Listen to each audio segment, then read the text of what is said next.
Alors, bonjour monsieur, je vous présente les exercices 5-6 de guidage, ce qu'on devait faire. Bon, on commence par l'exercice 5. Dans cet exercice, on va considérer un pendule attaché à une roue et on va essayer de le réguler de telle façon à ce qu'il se mette en vertical et s'arrête en même temps. Bon, on commence dans la fonction draw. Elle va seulement nous dessiner notre système. Elle a été donnée par les fichiers d'état, pardon. Dans cette fonction, on définit nos équations d'état, la fonction f. Ici, on a notre contrôle. Dans notre contrôle, on fait appel au vecteur x. On a notre matrice AX et BX. Ici, on a V, Y, notre Y. Ici, on a les deux dérivés de Y. Et là, c'est V, celui qu'on va... pour que... On va essayer de le choisir de telle façon à ce que l'erreur soit égale à 0. Et là, on a notre U qui est égal au vecteur V qu'on avait choisi ici. Qu'on lui retranche notre BX fois A moins 1, notre matrice A moins 1. Ici, j'ai initialisé mon système. J'ai mis l'angle de la roue qui est égal à 0. Et là, j'ai lancé ma boucle de commande, ma boucle de simulation, pardon. J'ai appelé ma fonction contrôle. Et ici, j'ai utilisé une boucle d'intégration de l'air pour la simulation et pour l'angle aussi. Alors, on exécute. Voilà, on voit bien notre pendule qui essaye de se mettre au vertical. Là, il a dépassé un peu. Il va essayer de retrouver son angle vertical et on voit bien que la vitesse de rotation de la roue diminue.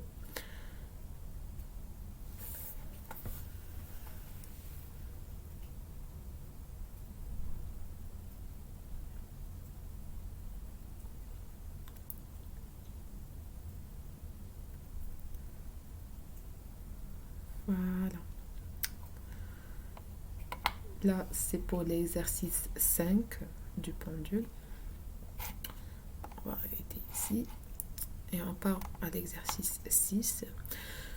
Dans cet exercice, on a deux robots A et B. Le but, c'est de positionner c'est à nous de choisir la position initiale du robot A de telle façon à ce qu'il puisse suivre notre robot B, le rejoindre et le suivre. Ici, on a commencé par définir une fonction f pour les vecteurs d'état.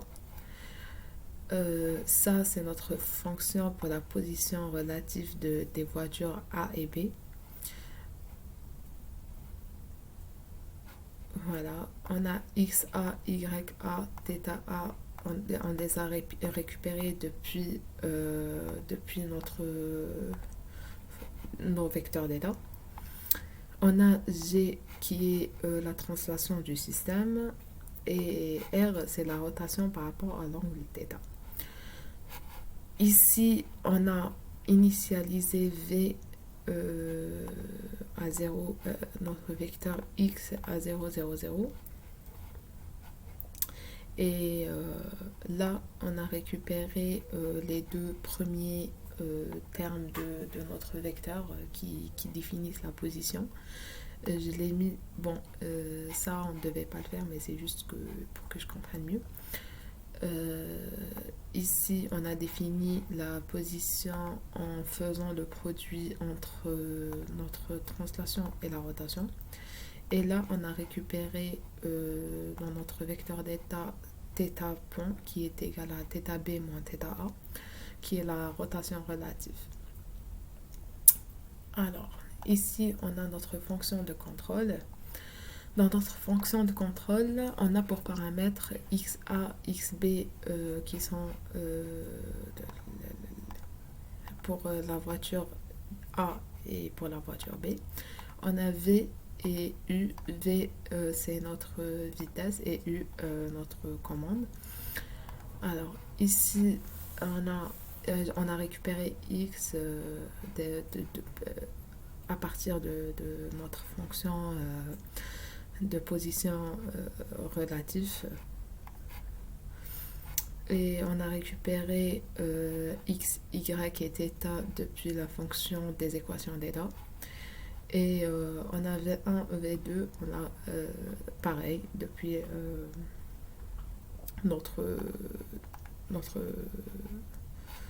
vecteur V, on l'a ramené depuis. Est-ce qu'il est déjà? Il est là.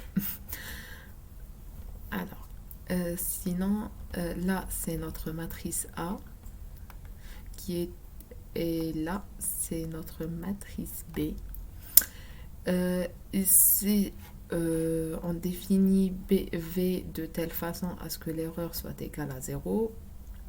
On choisit V de telle façon à ce que l'erreur soit égale à 0, comme on le fait à chaque fois dans les exercices.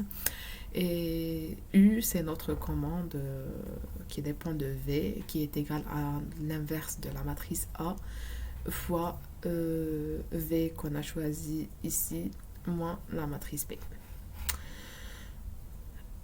Comme toujours, ici, on a initialisé, là, c'est l'axe. Ici, on a posé dt qui est égal à 0,1. XA, la position initiale de la voiture, la première voiture, la deuxième voiture. Et on a notre commande de départ. Dans notre boucle, on a V qui est la commande de la voiture B. On a U qui est le contrôle de la voiture A. On a pour dessiner la voiture A et B, notre voiture A, elle est dessinée en bleu et l'autre en rouge. Ici, on a utilisé comme toujours l'intégration de l'air pour la simulation.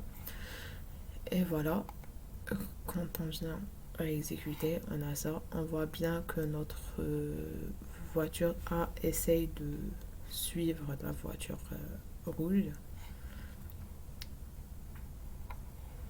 Voilà. Ici, puisque l'angle de rotation, enfin le rayon de rotation, il est assez petit, donc la voiture bleue ne peut pas suivre la même trajectoire. Mais elle suit